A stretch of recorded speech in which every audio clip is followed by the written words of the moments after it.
긴장의 끈을 잠깐 놓았던 코로나19 대응의 결과가 혹독합니다. 사회적 거리두기 단계가 잇따라 올랐지만 증가세를 잡기에 힘이 붙이는 모습입니다. 가장 길고 모질 것으로 보이는 세 번째 대유행에 대처할 방법은 무엇인지 유재복 해설위원과 함께 찾아보겠습니다. 안녕하세요. 네.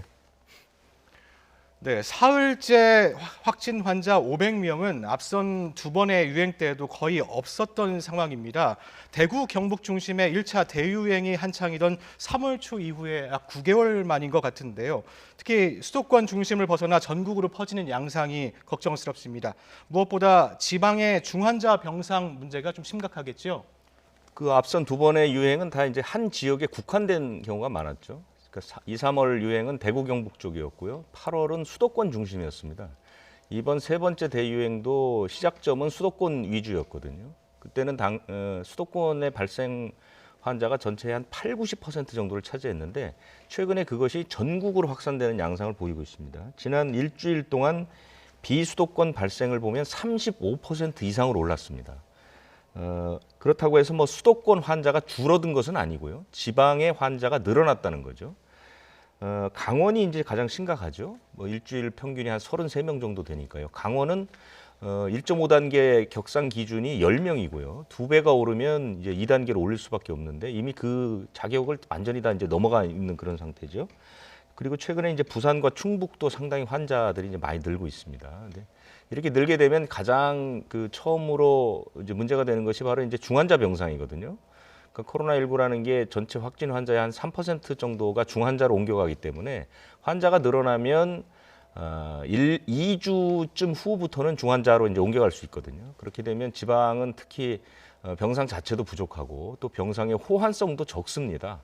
서울 수도권은 뭐 서울에 좀 부족하면 경기도나 인천을 이렇게 활용할 수 있는데 지역은 사실은 이제 지역을 넘나들기가 그렇게 쉬운 상황이 아니거든요. 그래서 지금 당장 보더라도 부산이 지금 한 14개 정도밖에 남아있지 않고요. 광주는 2개 정도밖에 남지 않았습니다. 강원도도 한 7개 정도. 그러니까 병상이 상당히 부족하거든요. 뭐 전체적으로 봤을 때 1, 2주 안에 병상이 이제 위험 상태가 온다고 하니까요. 지방도 이 부분에 대한 대비를 해야 하는데 그게 서울 수도권보다 좀 녹록치 않은 것이 큰 문제입니다. 네, 전국 곳곳으로 확산세가 퍼지고 있기 때문에 지방은 문제가 좀 심각하다 이렇게 말씀해 주셨는데요. 최근 발생 상황을 좀 분석해 보겠습니다. 이번 세 번째 유행 특징은 무엇이고 또 해법은 어디서 찾을 수 있을까요? 방역 당국은 이번 세 번째 대유행의 첫 번째 원인을 그 계절적 요인을 많이 꼽고 있죠. 겨울이 되면 호흡기 질환자가 많습니다. 그러니까 우리 독감 환자를 분석해 보면 12월부터 2월까지, 그러니까 가장 추운 계절에 70% 이상이 발생을 합니다. 전체 환자 중에. 그렇기 때문에 이제 이 코로나19도 역시 이제 호흡기 질환이기 때문에 겨울이라는 계절을 많이 타게 되죠. 날이 춥고 건조하기 때문에 그렇습니다. 그리고 이제 또 하나가 최근에 이제 가장 큰 두드러진 특징으로 보는 게 이제 전국 동시다발적 감염. 그러니까 뭐 어디서 걸리는지도 모르는 상황에서 이곳저곳에서 막 걸리거든요. 그리고 일상 감염이라고 해서 우리 바로 주변에서 특별한 이유가 없는데 환자들이 계속해서 나오는 그런 양상들을 보이고 있고요. 이것들이 최근에 이제 고리를 서로 엮어가면서 이제 큰 규모로 퍼져나가는 거 있고 또 하나 이제 20, 30대 젊은 층 감염이 이제 많이 늘었습니다. 그래서 한 31%까지 올랐는데요.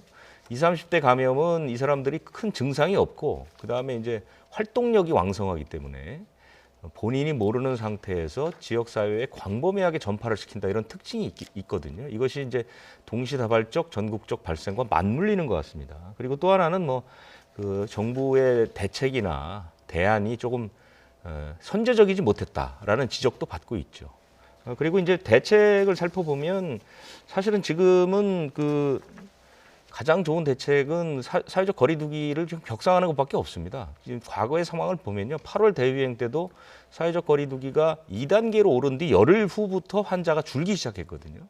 그러니까 역시 사회적 거리두기를 강화하는 것밖에 없는데 그것은 이제 경제적 상황하고 맞물려서 쉽게 결정할 수가 없다면 뭐 검사 범위를 좀 확대한다든가 일부 윗단계의 대책을 좀 끌어와서 하는 방법이 있습니다. 그러니까 단계는 2단계로 놓되 2.5와 3단계 중에 감염이 많이 일어나는 부분을 좀 빨리 땡겨와서 이제 대책을 쓰는. 그러니까 지금 지방자치단체들이 스스로 단계를 올리면서 쓰는 방법들이 그런 게 있고요. 그다음에 이제 가장 중요한 것은 아마 이제 국민 개개인들의 각성이 중요하겠죠. 지금 연말이 있고 곧 수능이 끝나면 이제 학생들이 또 몰려 나오니까요.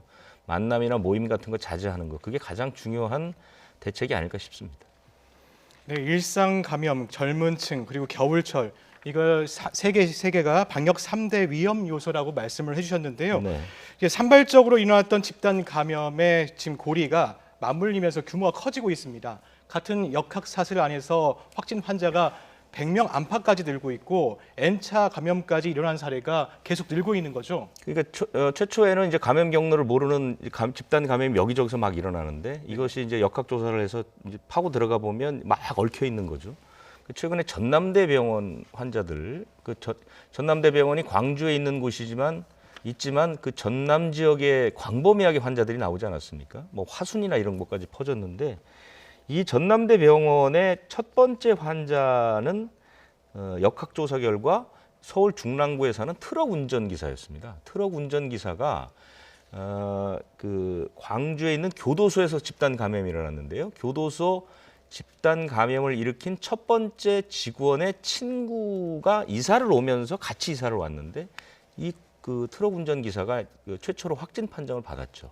그 트럭 운전 기사와 같이 온 광주 교도소 직원의 친구가 그 광주 교도소 직원에게 전파를 했고 이 직원이 광주에 있는 호프집을 간 겁니다. 그런데 호프집에서 옆 테이블에 앉았던 사람들이 확진이 됐고 그 사람들이 갔던 룸 소주방에 같은 건물에 있는 다른 술집에 또 감염이 되고 이것이 전남대병원의 그 전공의로 감염이 되고 이런 식으로 이제 역학고리가 다 연결이 되면서 규모 자체가 굉장히 커지고 여기에 이제 N차 감염이 일어나는 것이죠. 가족, 뭐 직장 지인, 접촉자, 심지어 옆 탁자에서 같이 뭐 식사를 하던 사람 이런 식으로 이제 광범위하게 퍼지면서 확진 환자가 이제 100명 가까이 올라가는 그런 경우들이 많고요.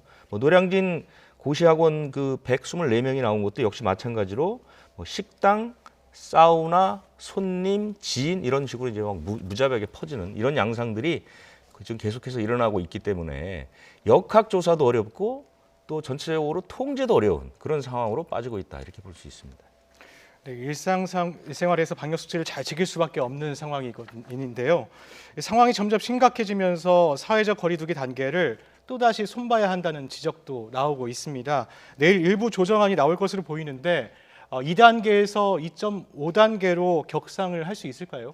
지금 이제 전체적으로는 수도권이 2단계고 그다음에 이제 호남 쪽이 1.5단계고 나머지 이제 지자체별로 몇몇 격상한 곳도 있죠. 뭐 서울 강서구는 3단계까지 올린 곳도 있지만 방역 당국이 당국 차원에서 격상을 하기는 좀 어려울 것 같습니다. 왜냐하면 지금의 그 확진 환자의 수는 사실은 지금의 성적표가 아니고 지금으로부터 일주일에서 열흘 전 성적표거든요. 그러니까 지금은 아직 사회적 거리두기가 격상된 효과가 나타난 시기가 아닙니다. 그래서 지금 환자가 계속 늘고 있다고 보는 것이고 지난 17일과 20일에 이제 잇따라 사회적 거리두기를 이제 올렸기 때문에 그 효과가 나타나는 것은 아무래도 수능에 맞춰서 아마 다음 주 초중반쯤부터는 이제 서서히 나타날 것으로 이제 방역 당국이 기대를 하고 있거든요.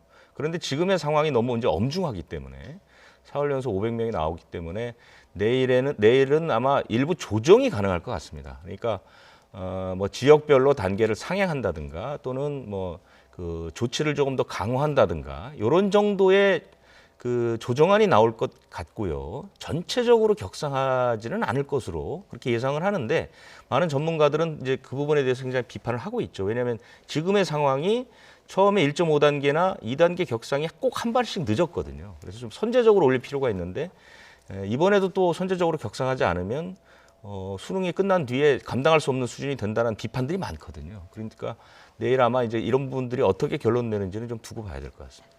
네, 2.5단계로 격상하는 건 어려울 것 같다 이렇게 말씀을 해주셨는데요. 그렇지만 2.5단계로 격상이 되면 어떤 조치가 좀 달라질 수 있을까요?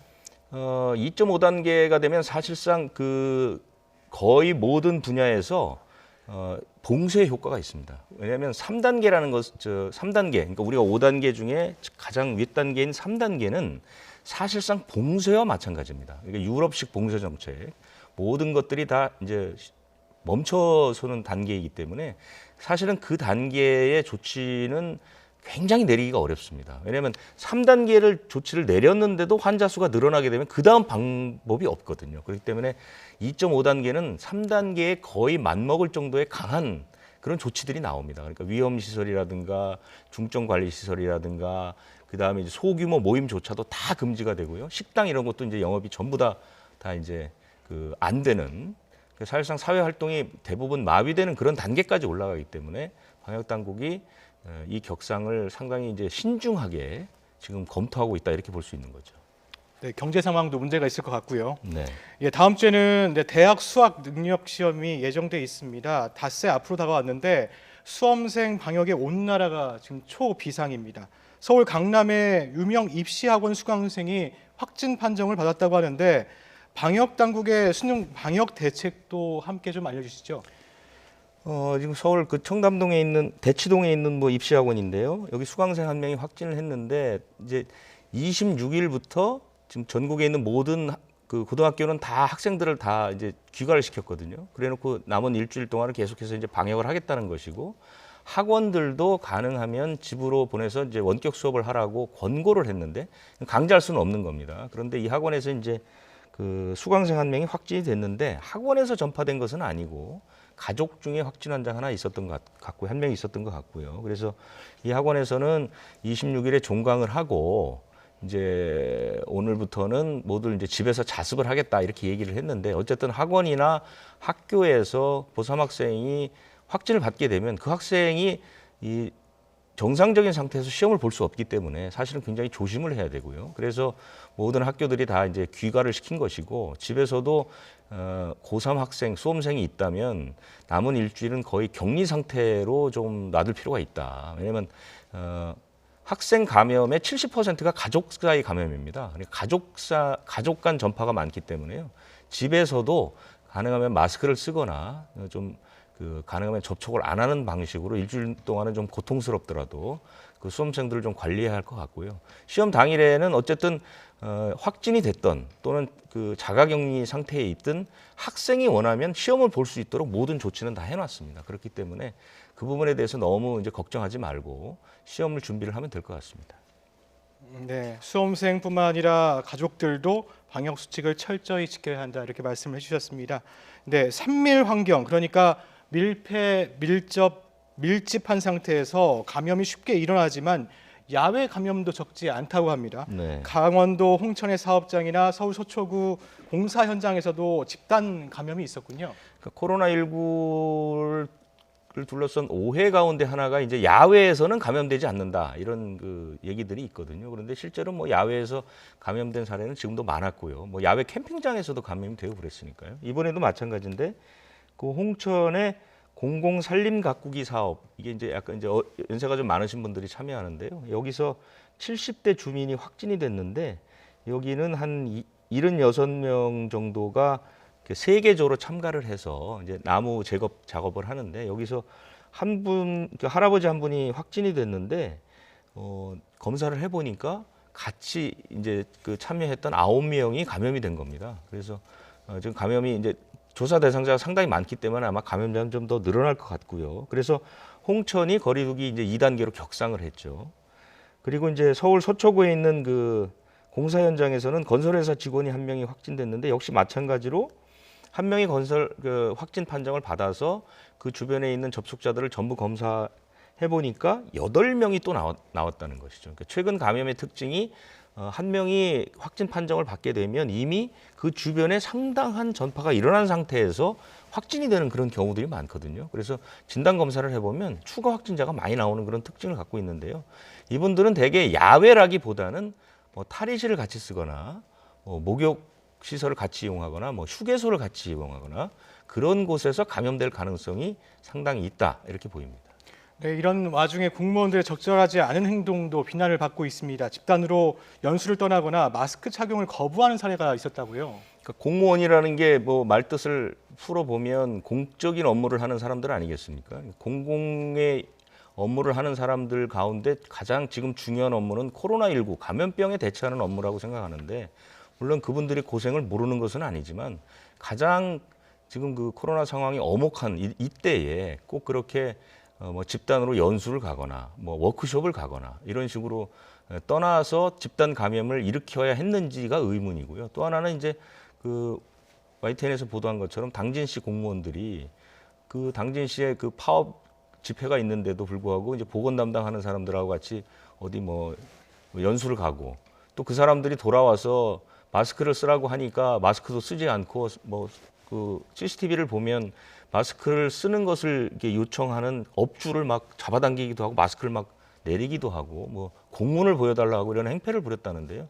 사실 이런 것들이 지금 거의 대다수의 국민들이 코로나19 때문에 굉장히 고생을 하고 있고 이제 심정적으로 힘든 상태에서 굉장히 힘이 빠지게 하는 그런 행위들이 아닌가. 그래서 이런 사람들은 좀 엄벌할 필요가 있다 이렇게 보입니다.